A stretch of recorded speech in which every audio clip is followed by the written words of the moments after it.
Yeah, yo. So you identify as post-left, or like what? Like you don't fuck with leftism anymore? Yeah, well, I mean, I've been out of the loop on everything for so long, but I'm definitely.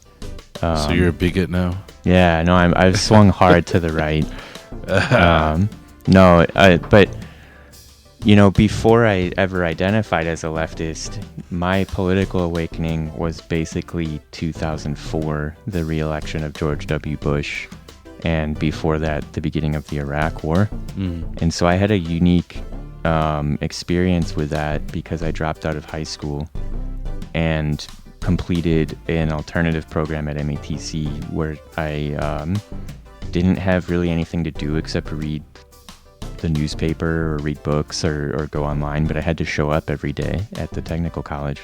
Yeah. And so I read the papers every day in 2002 and 2003 leading up to the Iraq War. And so that's what taught me first, before anything else, that the system was corrupt and built on lies. It was very clear every single day Hans Blix doesn't find any weapons, he's looking wherever he wants to look. And Donald Rumsfeld says, we know they're there and we're going to go get them. And it just didn't matter what reality was. The war was already a preordained conclusion. Yeah. But my political awakening in the sense of finding out where other people were at in the world was actually from, and this will probably be a surprise to you, but so my mom had me watch the movie JFK, the Oliver Stone movie. Yeah. And that introduced me to the concept of high-level conspiracies. And then she started showing me Alex Jones videos. Oh, wow. And this was, 2004. Before he took like the fucking hard. Well, he was definitely alt-right turn. He was definitely a right-winger back then. Yeah, sure. But he would use, Martin Luther King and Bobby Kennedy imagery and things like that. He talked a lot about the JFK assassination. Of course, 9/11 as an inside job and how this led to the Iraq War. But he showed, his videos showed a ton of footage of Seattle, the Battle of Seattle, and the anti-globalist struggle, which was a, totally left-wing movement. Yeah. There were no proto-fascists there to speak of, not really. I mean, I'm sure you could find libertarians and whatnot there, but, you could see him confronting George W. Bush to his face. You can't say that about a whole lot of people back then.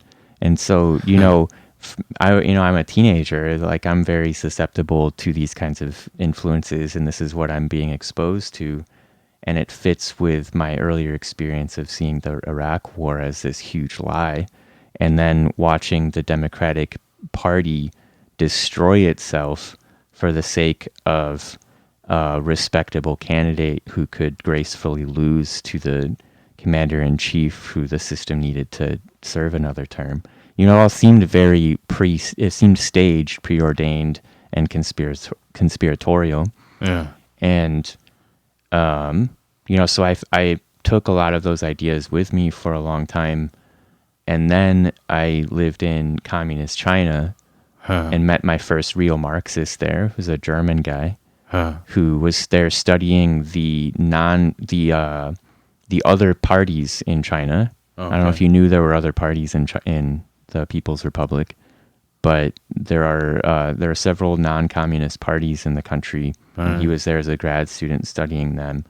And so, he was kind of the first person I met who really exposed me to the idea of Marxism as anything other than crazy people in secret societies, plotting to brainwash everybody. During that time with my Alex Jones phase, I also read J. Edgar Hoover's book on communism. Oh, okay. And, I wouldn't say I took it super seriously, but I didn't know his history or anything about the FBI back then. Oh. And he's talking about communists as just like, your neighbor might be a communist and he's going to make any lie in the book to trick you into it. And so I had to overcome all of that before I could even sympathize with left-wing politics, much less join it. And then I became a member of the ISO after coming back from Asia. So as a leftist, I think I always had this internal struggle with trust and, the idea that at least behind the surface there might be some level of misleading activity going on. And that was certainly true in the ISO, and I saw it happening yeah. and couldn't prove it.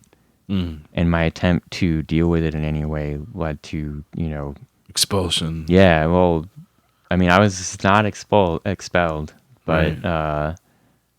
Ostracized. it was just a bizarre trajectory for me.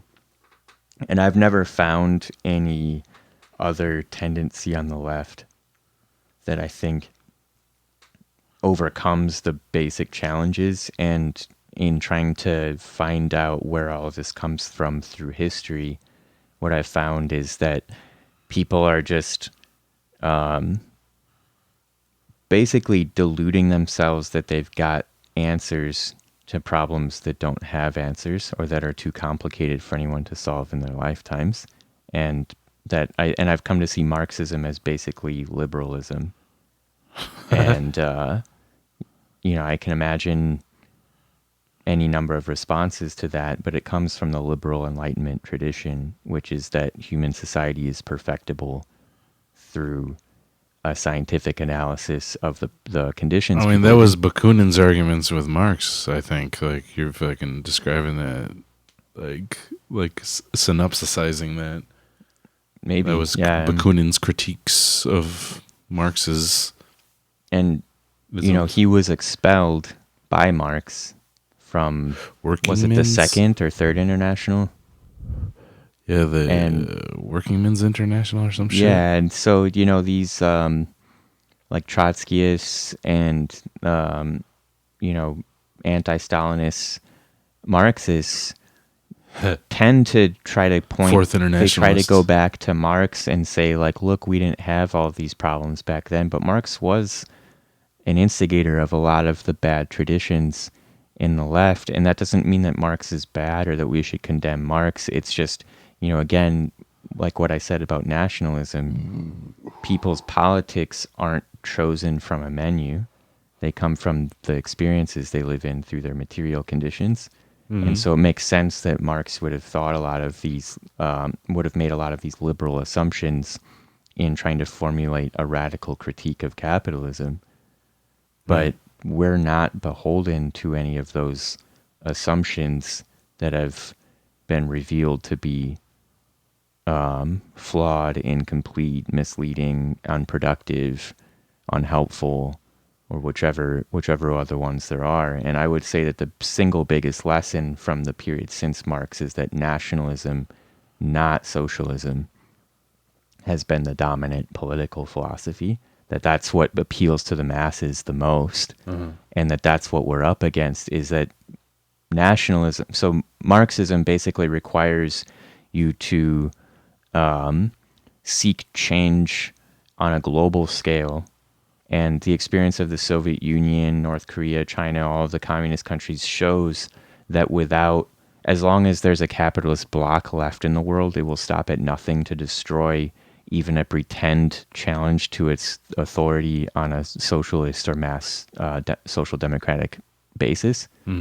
And so Marxism basically requires change to happen at a global level, and nationalism only requires appeals to base group identities with the people around you and the people who look like you or the people who speak the same language or have the same religion as you. It's easier to appeal to the masses on nationalism. And if that fails, you just combine the two, nationalism and socialism. That sounds like permanent revolution Trotsky, like Trotsky theory, when you talk about global levels of struggle being necessary. Because there's lots of social democrats that lean on Marxist theory or like claim to, and whatnot. Am I right? What's the difference between socialism and fucking communism? Words. There's yeah, I mean, none of these things have ever really been able to generate a coherent set of policies and social change that could say one is fundamentally different from the other.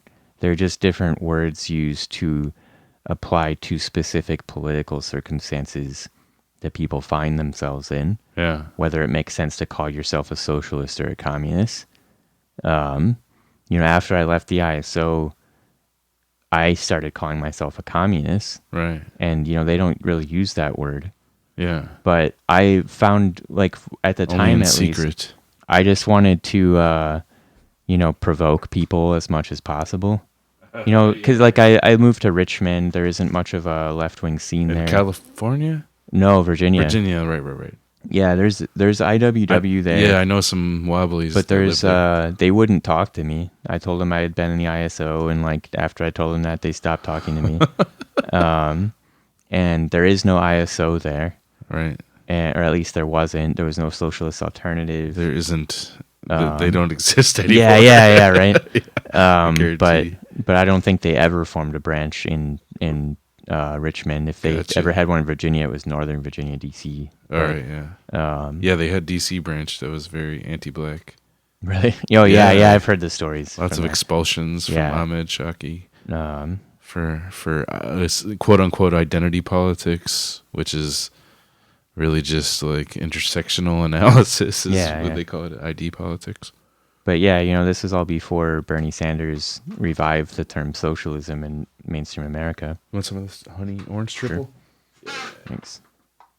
Are we plugging beer products? Whoops, is that just the kind of beer, not the company, not the corporation, because corporations are corrupt. I like to use buy workers the beer. word, workers beer. When you want to appeal to the masses of like progressives, you got to use the word corrupt, and that'll really get them on your side. Or talk about a corporation's bad. That's the language to appeal to the masses. Yeah. Corruption is a thing that like everybody can and does rally around. I mean, I'm a right? terribly corrupt person. Yeah.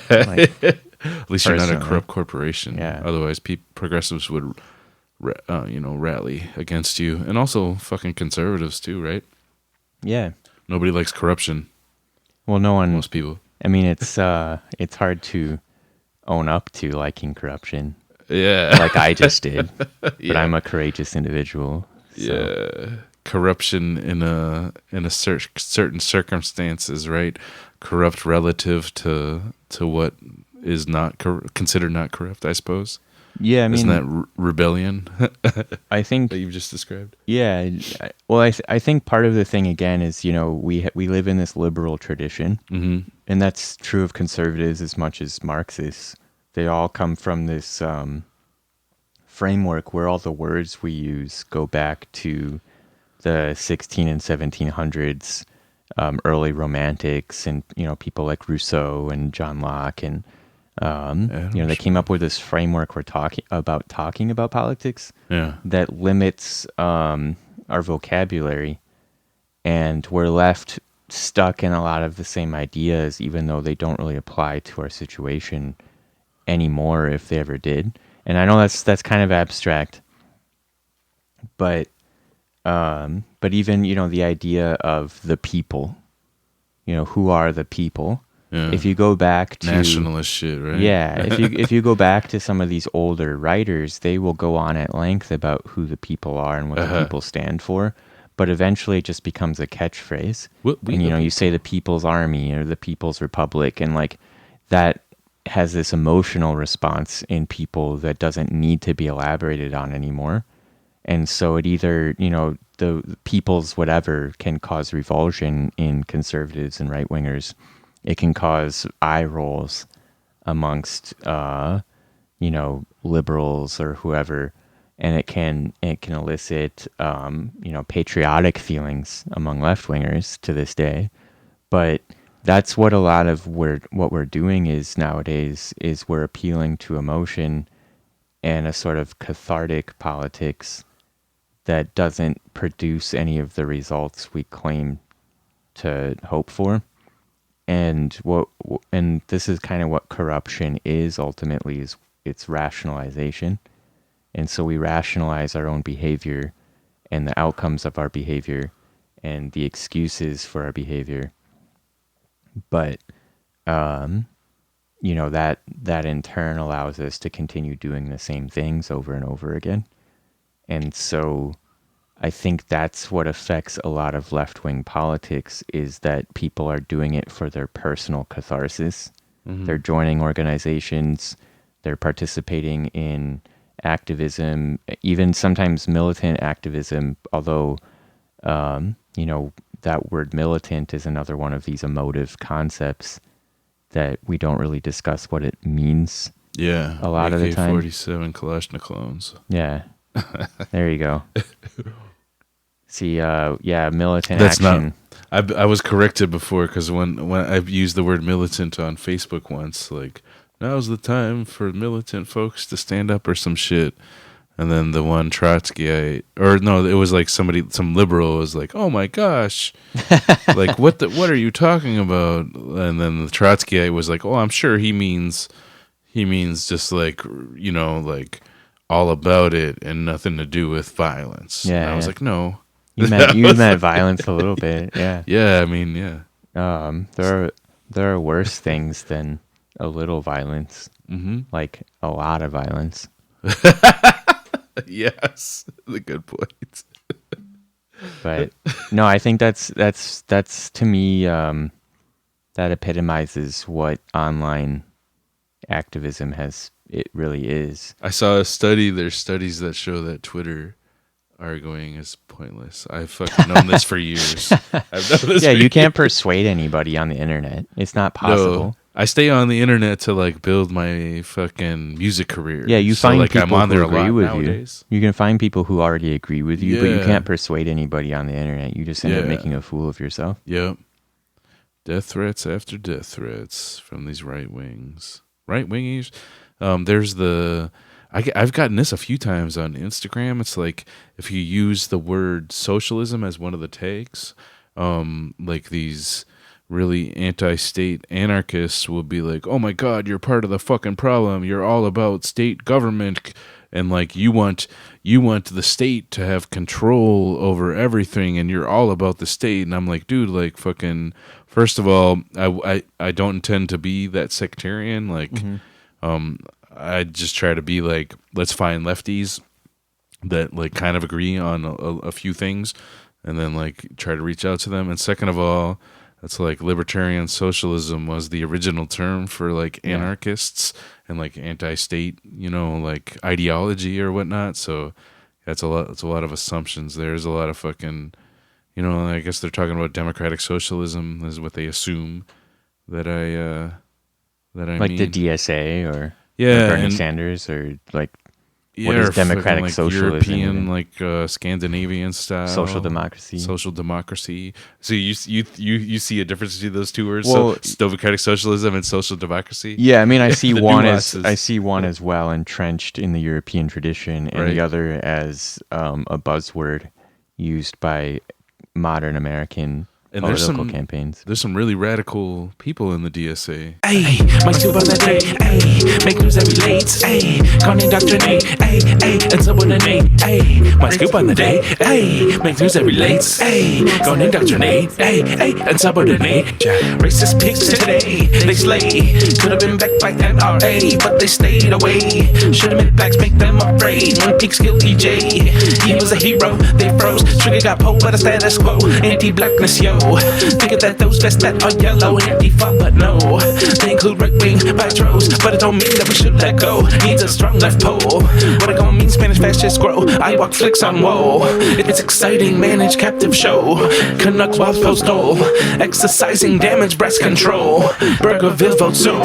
They're finna start a union. Hey, my scoop on the day. Hey, make news every day. Hey, I have no problem with any. I mean, what I've heard about the DSA is that they're largely dysfunctional, and that there's a older cadre that kind of prevents things from getting done by all of the young people who, like idealists, who joined in the wake of the Bernie Sanders campaign, who are ready to do stuff in or out of campaigns. And the idea that like the attitude taken towards voting is like, I think it's hard to get me to vote because like, I'm cynical about elections, but it's like if anyone goes and votes and that's what they do with their day, like the reality is there isn't something significantly more productive towards building a better world they could have been doing in those 15 minutes. Like they Yeah. might have been like making dinner or jacking off or something like that, but Yeah. that made them happier than going to vote. Spermicidal genocide. But yeah, like, Wait. I was just- sorry. but no, I mean like the revulsion that a lot of hardcore sectarian leftists have towards other people who vote. Yeah, right. It's right. just like it's a waste of everybody's time. Yeah, totally. More of a waste of time than the person who went and voted. And when someone like Bernie Sanders comes around, and I just to be frank, I voted for Bernie Sanders in the California primary last time around. All right. And it took, it didn't, like, honestly, if I was doing something else at that moment, I wouldn't have gone and voted. If there was like a really great movie playing at my favorite theater that afternoon, I would have gone and seen that movie. But it was like, yeah, I could go down the street to register my opinion that the Democratic Party's bullshit. And that's basically what a vote for Bernie Sanders was. Yeah, I'm seeing a lot of support for Warren over Bernie Sanders. At least that's my gist of like what I'm seeing on social media. Like, well, not just social media. At the Labor Fest that I was at the Labor Temple in Madison, Labor Day. It's like a lot of Warren shit. I've seen Warren shirts, and yeah, that's unfortunate in my opinion. It feels good for a lot of people. That's what politics is about. It's about feeling good. Yeah, they like to feel good. Feel good liberals. But yeah, I liked seeing the Bernie shit better than the Warren shit. Yeah, and I mean Bernie in 16 is a bit different than Bernie now. He's a pretty mainstream politician, mainstream Democrat at this point. A mainstream Democrat, and that's a good thing. That's really a good have thing. as much support, in my opinion. Yeah, this time around. I mean, anything could happen, both through voting and through shenanigans to affect the outcome of this. But and the mainstreaminess has to do with like the constant capitulation and rightward turning of the second most enthusiastic party of capitalism, the Democrats. Right? I made a post on. I would say the Loom. first most enthusiastic party of capitalists. Right. Do you know Loom, by the way? It's a social media / streaming app. Wait, I've heard it. Is it LUM? Yeah, with L umlaut? and then umlaut. Yeah. M. Yeah. Umlaut. Umlaut. I just created a word, but we are plugging products now. yeah, I was plugging the product. Well, I mean, we're both musicians and we do like marketing, so we're both capitalists in a way. Bands need to do. Yeah, you want marketing people to come to your shows in order to like make a living off of all the effort you put in. But anyways, or at least make some money. But fucking yeah, I just posted on there about I posted my song called "The Graveyard," which has to do with Democrats at the graveyard. But I made the argument about like, part of the problem. The first problem is they draw people into the Democratic Party who would be doing grassroots organizing from the bottom up, and they get them to, like, in the case of 2011, get involved in re-election campaigns.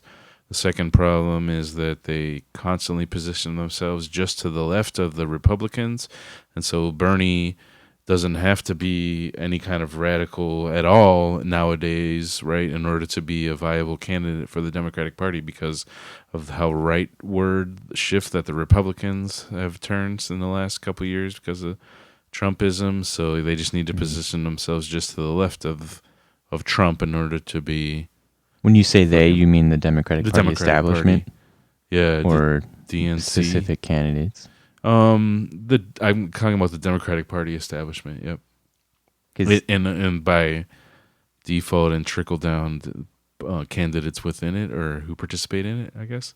Yeah, I mean, I think there's the flip side of all of that, which is that a huge number of young people right now see potential for the Democratic Party to become an alternative to capitalism that was not true 4 years ago, 8 years ago, 12 years ago. And it seemed ridiculous back then for anybody to think that there was hope for the Democratic Party to be a vehicle for radical change, because it was ridiculous.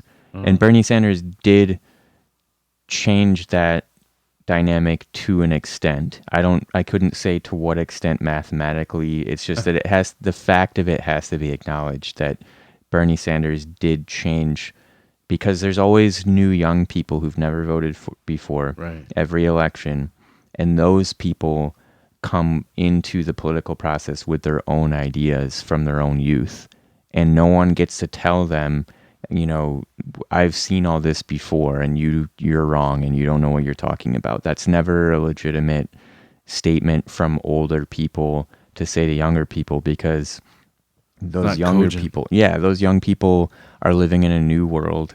They're living with technology that a lot of us did not know and still don't know. They're living with new social dynamics. They're living with new concepts of normal that are being presented through social media and internet news. The concept of the concept of police brutality, not just against black people but in general, is widespread now. Like, that's the young people of this country are well aware of that problem. Right. They don't know what to do about it. But the difference between them and the denial that you see in, middle-aged people and especially baby boomers is striking.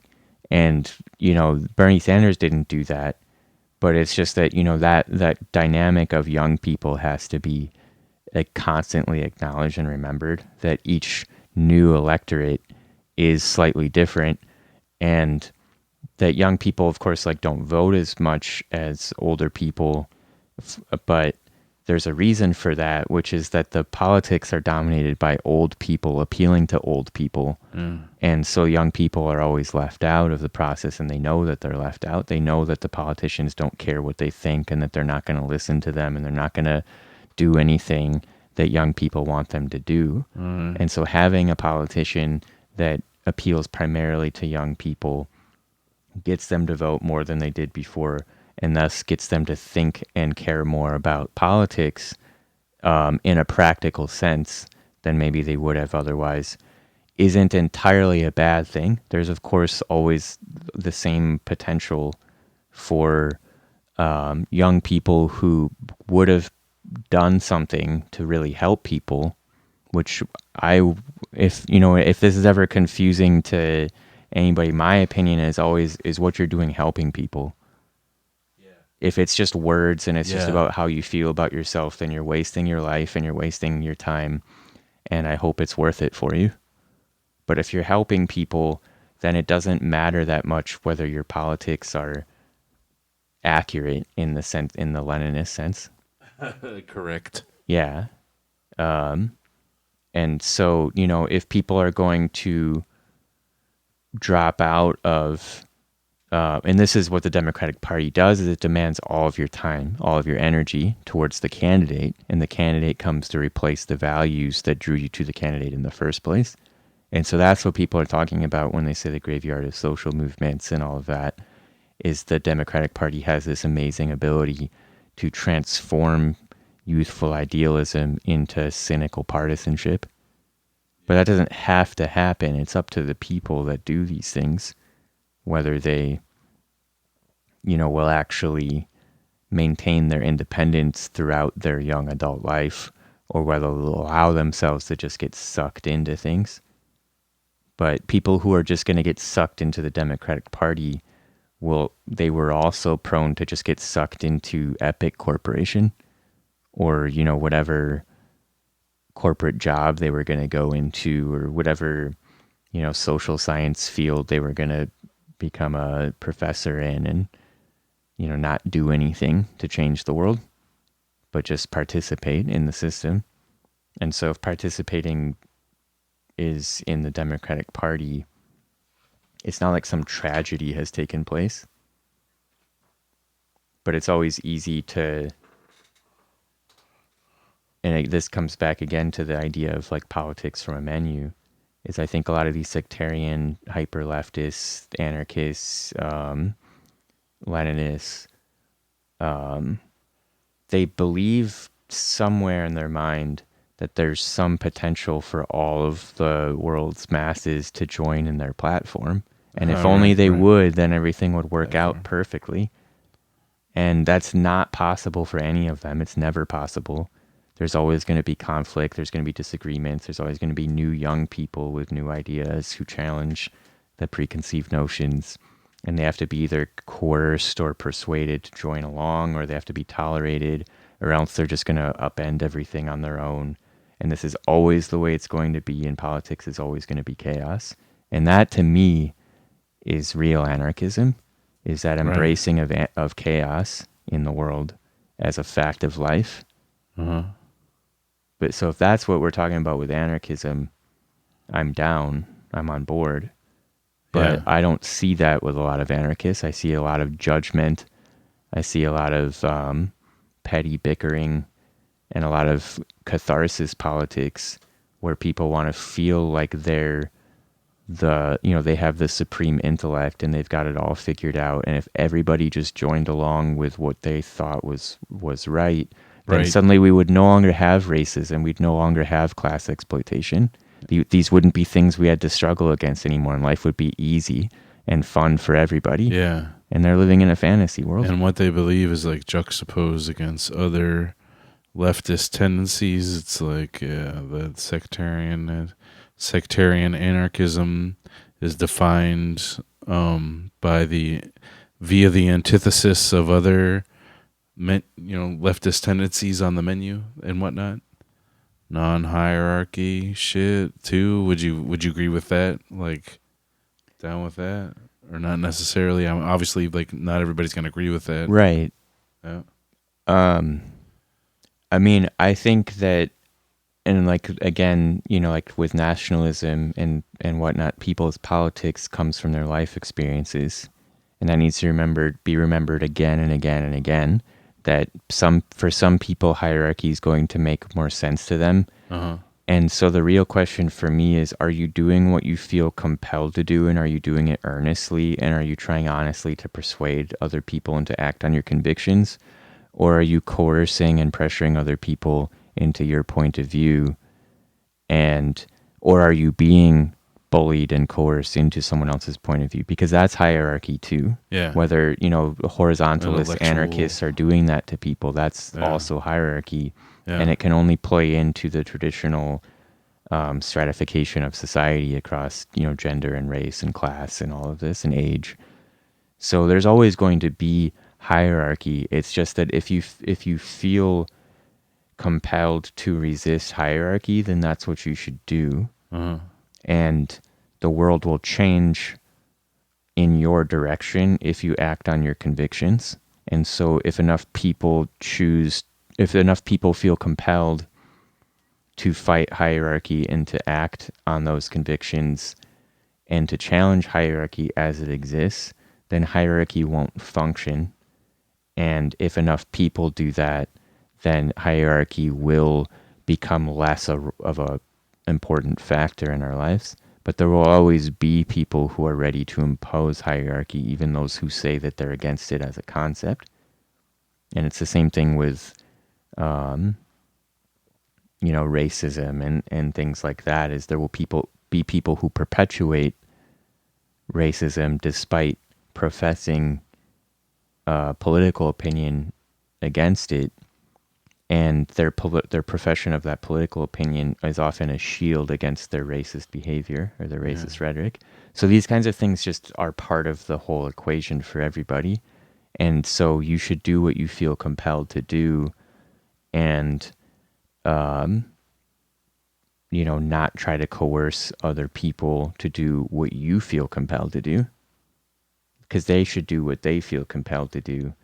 And if there's a struggle, then that should come out in the open to a point, and I think that's Yugoslavia is a good example of that. Tito tries to repress nationalist sentiments in a country that's highly nationalist.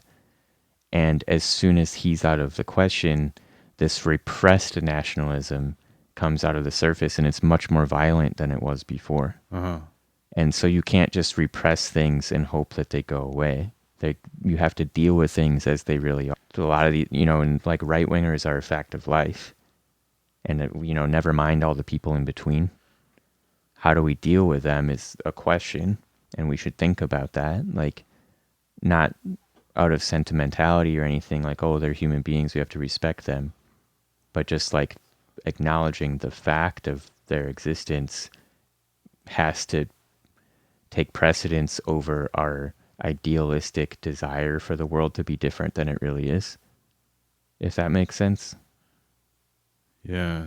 Deal with reality. The correct politics are that politics are not correct. Or whatever. Yeah. What about, okay, so like we've been going for a minute now.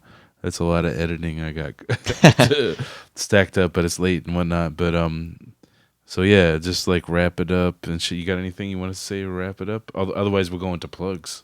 Plugs? Plug it. Yeah, you got any plugs you got? Oh man, do I remember the dates? I didn't know I was going to be plugging. Oh shit. Yeah, always plugs. Podcast plugs. It's either the 4th or 5th of October. Okay. Eggpants is playing. Eggpants band. Right? Yeah, it's forward skate. I call it the skate squat, but it's like a DIY spot. Oh, okay. I don't know what its official in Madison. What is unofficial name is. All right. It's like, it's not like it's not going to be in the Isthmus or anything like that. Yeah, but check out Eggpants Band on Instagram. I'm sure at some point we will have the info. I know we've got a show on November 7th. And you're going to be there? Yeah, I'm going to be there. And that is at Crucible. The Crucible. So it's Egg Pants Band. Just like that. And so, yeah, let me give you some plugs, which are many. So we got, and then next Sunday, fucking September 15th, we're gonna have like a documentary screening at 4:30 p.m. at Social Justice Center again, 1222 Williamson Street, and we're gonna be doing some breaking of bread there and like doing some organizing around the September 20th climate strike here in Madison. There's some shit going on here in Madison at the Capitol, and then also that night 7 p.m. at Phoenix Co-op. 636 Langdon Street. I got a knack for numbers and shit. We're gonna have a screening of this. It's a film about the Ferguson uprising. It's pro uprising, pro riot shit. So if you're in Madison and you get down with Ferguson uprising, of course it's like an uprising that spurred a social movement, Black Lives Matter. So there's some filmmakers that are going to be touring the Midwest, and they're stopping in Madison on Sunday, September 15th, 7 p.m. at Phoenix Co-op to do a showing of that. That's free. So come by. All the shit's free. You know what I'm saying? Okay, y'all. Peace out. Check out my Twitters. Have a good night, y'all. Good night.